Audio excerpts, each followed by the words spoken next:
பள்ளியோடத்துல போய் ஒரு பிள்ளைய கற்பழிக்கிறான். அந்த பிள்ளைய சொல்லுது என்னை அட்ஜஸ்ட் பண்ணணும், அந்த சார்கிட்ட அட்ஜஸ்ட் பண்ணணும்னு சொன்னாரு. அந்த சார் யாருன்னு தெரியலன்னு சொல்லுது. அப்ப எதிர்கட்சி தலைவர் வாயை மூடிட்டு இருக்குன்னு சொல்றீங்களா? வேங்கை வயல்ல மலம் கலக்கப்பட்டுச்சு, அதற்கு அதிமுக போராடியது.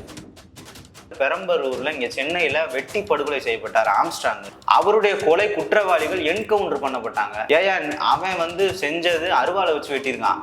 அவன் துப்பாக்கி பதுக்கி வச்சான். அவனை கூட்டிட்டு போய் காட்டுக்குள்ள சுட்டு போட்டு யார் உண்மை குற்றவாளின்னு தெரியலன்னு சொல்லி எடப்பாடியார் கேட்கிறாரு.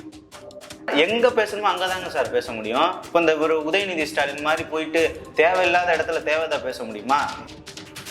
ஒரு அமைப்பே இல்லாம வீட்டுக்கு மருத்துவம் பாக்குறாங்க அப்படின்னு கணக்கு காட்டி பல கோடி ரூபாய் உள்ளது. இதே திருமாவளவன் கருணாநிதி ஒரு கட்டுகிரியான் பாம்புன்னு இருக்காரு. இதே வைகோ கருணாநிதியுடன் கூட்டணி வச்சா என் கல்லறை கூட என்னை மதிக்காது. ஒன்னு திமுக கூட போறாங்க, இன்னொன்னு அதிமுக கூட வராங்க. ஒருத்தன் கூட டிவி கேட்ட போல, ஆனா அவர் அமைச்சர் பதவி தரேன்றாங்க. 100 ரூபாயில இருந்து 2000 ரூபாய் வரைக்கும் டிக்கெட் வாங்கிட்டு படம் போட போற. அதை இலவசமா கொடுக்க சொல்லுங்க. நீ மக்களுக்கு பண்றதுன்னு நான் நம்புறேன். நிம்மதி ப்ராப்பர்ட்டி மேனேஜ்மெண்ட். கான்டாக்ட் 7667008800. வணக்கம். நம்மோடு இன்று இணைந்திருப்பவர் அதிமுகவின் தலைமை கழக பேச்சாளர் திண்டுக்கல் துரைராஜ் அவர்கள். வணக்கம் சார். மதுராந்தகம் கூட்டணியை அறிவிச்சிருந்தாங்க.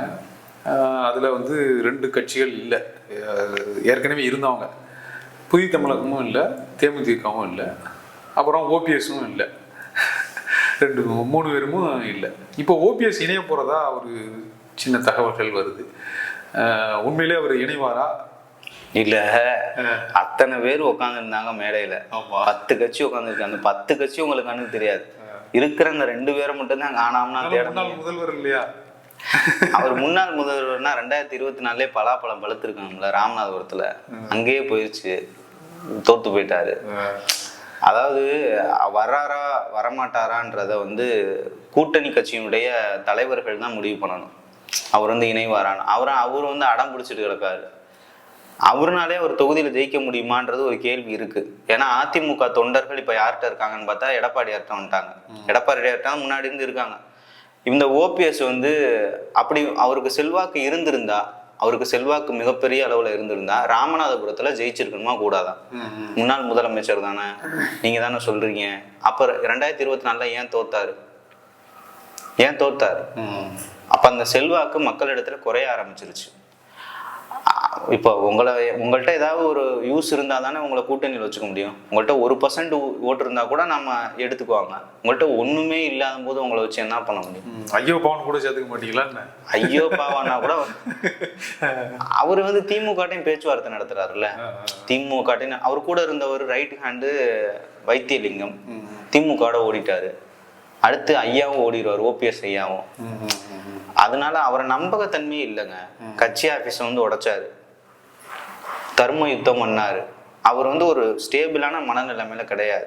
அப்படி இல்லாதவர்கிட்ட கூட்டணிக்கு கூப்பிடணும் வேஸ்ட்டுன்னு தான் நான் நினைக்கிறேன். அப்புறம் புதிய தமிழகம் சொன்னீங்க, அவங்க தெளிவா சொல்லியிருக்காங்க, என்டிஏ கூட்டணிக்கு நாங்க வர ஆயத்தமா தான் இருக்கிறோம் அப்படின்றத தெளிவா சொல்லியிருக்கிறாங்க. இன்னும் பல கட்சிகளும் வர இருக்குது. இப்போ விஜய்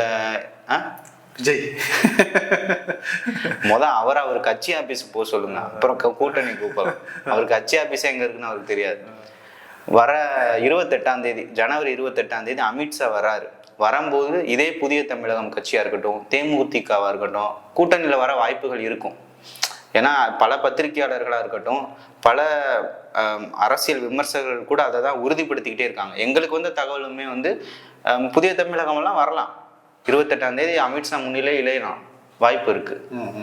இல்ல இந்த அளவுக்கு பலம் இருந்தும் ஏன் மறுபடி எடப்பாடி அவர்கள் ஒவ்வொரு கூட்டத்திலையும் மிகப்பெரிய கட்சி இணைய போகுதுன்னு சொல்லிட்டே இருந்தாரு. பெரும் கட்சி அப்படின்னு. அதெல்லாம் நாங்க விஜய் தான் நினைச்சிட்டு இருந்தோம். அமமுக வந்திருக்குல்ல, அதை ஒரு பெரும் கட்சி எடுத்துக்கலாம். பாஜக ஒரு பெரும் கட்சி எடுத்துக்கலாம். பாமக அன்புமணி ராமதாஸ் ஒரு பெரும் கட்சியா எடுத்துக்கலாம். அது நம்ம எடுத்துக்கிறத பொறுத்து தானே இருக்கு. இல்ல அவங்க எல்லாம் 1% 2% தானே வச்சிருக்காங்க. விஜய் 40% சொல்லிட்டு இருக்காங்க அவங்க கட்சியில. செங்கோட்டையன் கூட 30% நாங்க வாங்குவோம்னு சொல்லிட்டு. விஜய் எத்தனை பர்சன்டேஜ் வச்சிருக்காரு? இவர் 1% நீங்க சொல்றீங்க. ஓபிஎஸ்ஓ இபிஎஸ்ஓ ஓபிஎஸ்ஓ சொல்றீங்க 1% அப்படின்னு.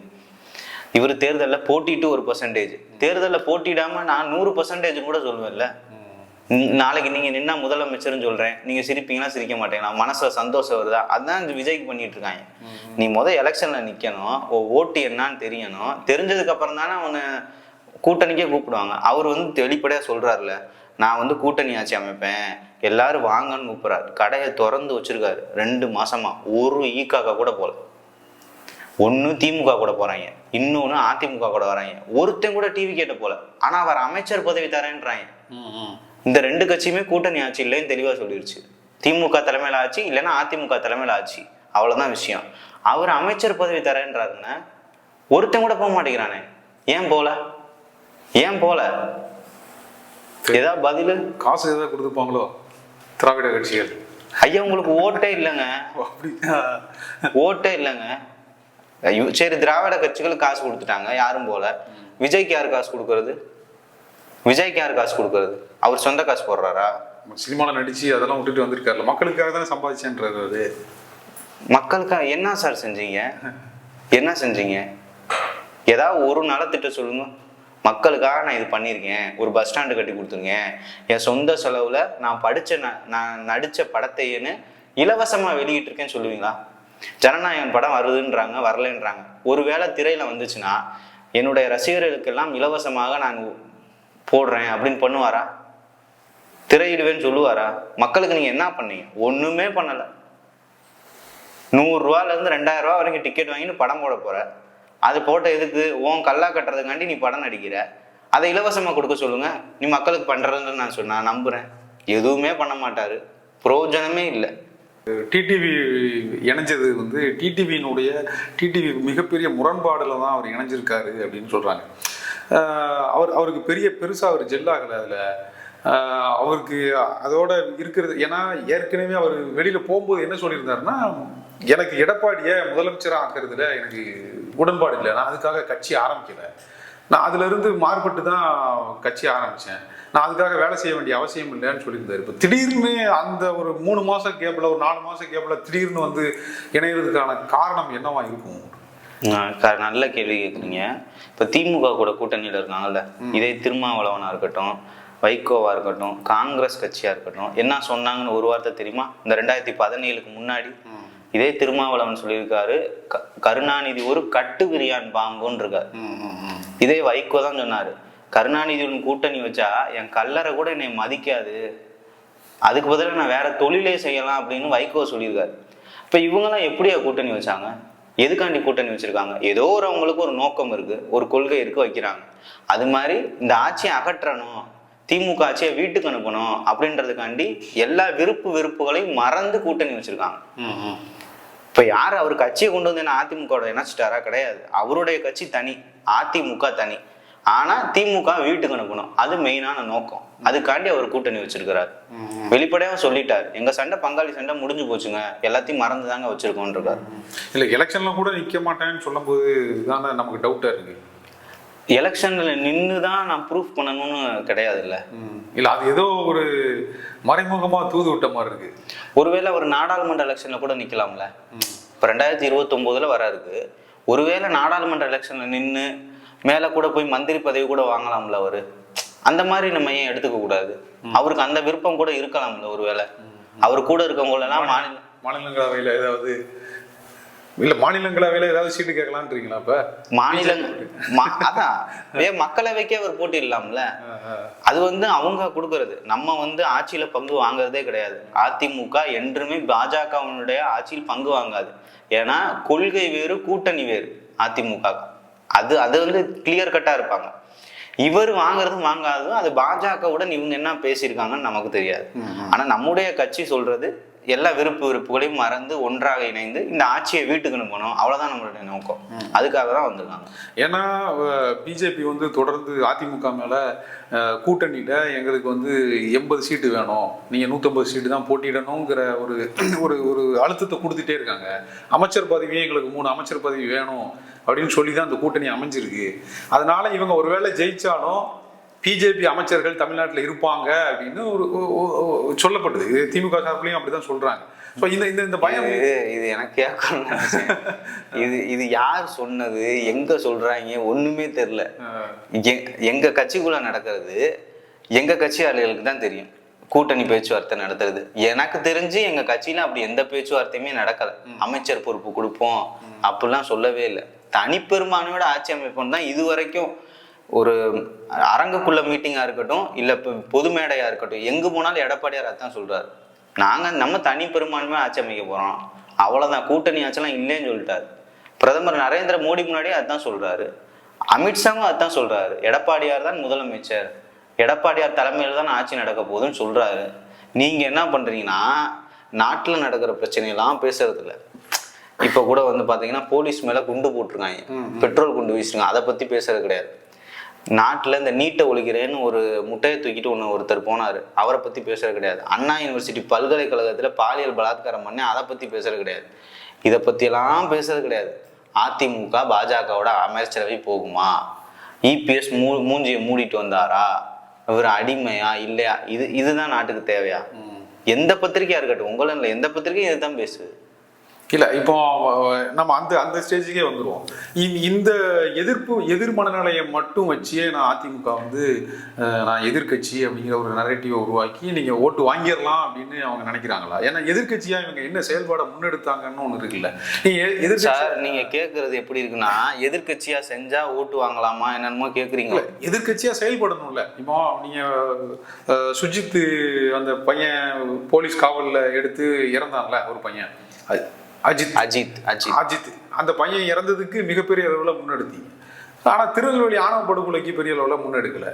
இப்போ அதிமுகவினுடைய கவுன்சிலராக இருந்த ஒரு ஜாஃபருங்கிறவர் கனிம வள கொலைக்கு எதிராக பேசினார். அவரை லாரி ஏற்றி கொண்டாங்க. அந்த வழக்கை பெரிய அளவில் அதிமுக கொண்டு போகலை. நீங்கள் வந்து அதெல்லாம் உங்களுக்கு கையில் கிடைச்ச ஒரு நல்ல விஷயம், அதை எதிர்கட்சியாக மிகப்பெரிய அளவில் எடுத்துகிட்டு போயிருக்கலாம் அப்படின்லாம், அதெல்லாம் எடுத்துட்டு போயிருந்துருக்கலாம். ஏன் அதெல்லாம் செய்யலை? எதிர்கட்சியா ஏன் ஒரு பலமான ஒரு முன்னெடுப்பு எடுக்கலை அப்படின்னு எல்லா மாவட்டங்கள்லையும் போராட்டம் நடந்துச்சு. அஜித் விஷயமா இருக்கட்டும், அந்த நம்ம இந்த இவன் கவின் தம்பி விஷயமா இருக்கட்டும், அதுக்கப்புறம் நீங்க சொன்ன படுகொலை விஷயமா இருக்கட்டும், எல்லா விஷயத்திற்கும் மாவட்டம் தோறும் போராட்டம் நடந்துச்சு. தலைவர்கள் போய் பேசினாங்க, அறிக்கை விட்டாங்க, கூட்டங்கள் பெருந்திரளாக வந்துச்சு போராட்டத்துக்கு. பத்திரிகையாளர்கள் போட்டீங்களா அந்த விஷயத்த? இந்த தமிழக மீடியாக்களை தான் நம்ம கேட்கணும். எல்லாமே திமுகவோட சிங்சானா இருந்தா எங்களோட நியூஸ் எப்படி போடுவீங்க? பத்திரிகையாளர் உங்களுக்கே தெரியல போராட்டம் நடந்துச்சா நடக்கலையான்னு. அப்போ அந்த அளவுக்கு தான் இந்த தமிழக மீடியாக்கள் கட்டுக்கோப்பா திமுக கையில வச்சிருக்கு. ஏன்னா அதிமுக எந்த நல்ல திட்டம் பண்ணாலும் சரி, எந்த போராட்டம் பண்ணாலும் வெளியில ஒரு நியூஸ் கூட வராது, எதுவுமே வராது. ஸ்டாலின் வந்து கார் ஓட்டுறது பெரிய நியூஸு, இவர் வந்து ஜாகிங் போறது பெரிய நியூஸு, அக்கா கனிமொழி வந்து டெல்லி போறது பெரிய நியூஸு. இதுதான் நியூஸு. நம்மளுடைய போராட்டங்கள் வெளிப்படையா தெரியாது. எதிர்கட்சியா செயல்படலன்னு சொல்றீங்க, என்ன விதத்துல செயல்படல சொல்லுங்க பார்க்கலாம். இல்ல, அதான் அந்த நீங்க கனிமொழி கொள்ளைக்கு எதிராக ஒரு ஆளு கொல்லப்பட்டார்ல, அவர் வந்து அதிமுகவினுடைய உறுப்பினர், அதிமுகவினுடைய வழக்கறிஞர் பிரிவில் இருக்கக்கூடிய இன்பதுரை, அவரு தான் இங்க ஹேண்டில் பண்ணிட்டு இருக்காரு எல்லா கேஸுமே. அதனால கேஸ் எல்லாம் போயிட்டு தான் இருக்கு, நிறைய கேஸ் போகுது. இப்போ சைதை துரைசாமி கேஸும் ஸ்டாலின் மேலே போட்டார். சைதை துரைசாமி இந்த தேர்தலில் முறையீடு பண்ணாரு அப்படி இப்படின்னு ஒரு கேஸ் போட்டார். அந்த வழக்கு வரப்போகுது, விசாரிச்சுட்டு இருக்காங்க. அது மாதிரி நிறைய போயிட்டு இருக்கு. எதிர்கட்சியாக சிறப்பாக தான் செய்திருக்கிறார் எடப்பாடியார். யார் அந்த சார் அப்படின்ற விஷயத்த வெளிப்படையாக சொன்னது அதிமுக. இல்ல, அது வந்து பொலிட்டிக்கலுக்காக பண்ண மாதிரியான ஒரு விஷயமா. சார் எப்படி சார் சொல்லுவீங்க? பள்ளிக்கூடத்துல போய் ஒரு பிள்ளை கற்பழிக்கிறான், அந்த பிள்ளைய சொல்லுது என்னை அட்ஜஸ்ட் பண்ணணும், அந்த சார்கிட்ட அட்ஜஸ்ட் பண்ணணும்னு சொன்னாரு, அந்த சார் யாருன்னு தெரியலன்னு சொல்லுது. அப்ப எதிர்கட்சி தலைவர் வாயை மூடிட்டு இருக்குன்னு சொல்றீங்களா? எதுவும் பேசலைனாலும் பேசலன்னு சொல்றீங்க, பேசினாலும் அரசியலுக்காக பண்றேன்னீங்கன்னா இது சொன்னாங்க. அரசியலுக்காக ஒரு பெருசா ஊதி பெருசாக்குறாங்க. மாட்டினதே திமுக காரன் தானே, அந்த கேஸ்ல மாட்டினதே திமுக காரன் தானே. ஞானசேகரன் யாரு? திமுக காரு. அப்புறம் அவங்க என்ன பண்ணுவாங்க? பயப்பட தான் செய்வாங்க. சட்டமன்றத்திலே கேட்கிறாரு யார் அந்த சார் அப்படின்னா அவருக்கு பதில் கிடையாது முதலமைச்சர்கிட்ட.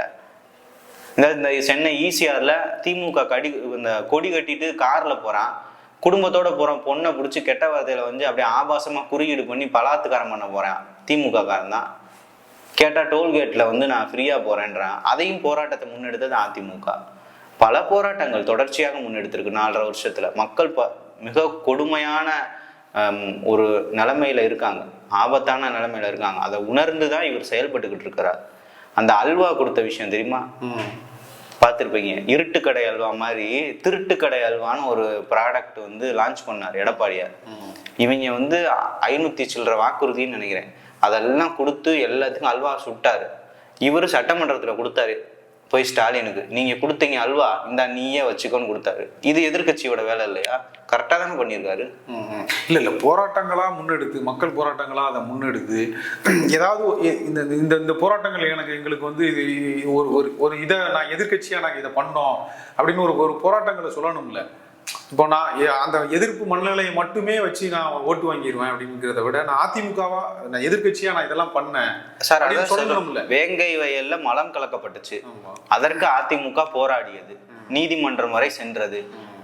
ஒரு மாநில கட்சியினுடைய தலைவர் பெரம்பலூர்ல இங்க சென்னையில வெட்டி படுகொலை செய்யப்பட்டார் ஆம்ஸ்ட்ராங்.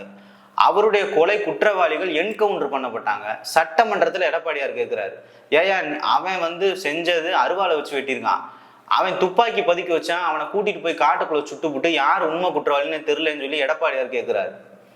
இப்போ எங்க பேசணுமோ அங்கதாங்க சார் பேச முடியும். இப்போ இந்த ஒரு உதயநிதி ஸ்டாலின் மாதிரி போயிட்டு தேவையில்லாத இடத்துல தேவைதான் பேச முடியுமா? எதோ பேசுவாரு, திடீர்னு பார்த்தா பாஜகன்னுவாரு, எடப்பாடின்னுவாரு.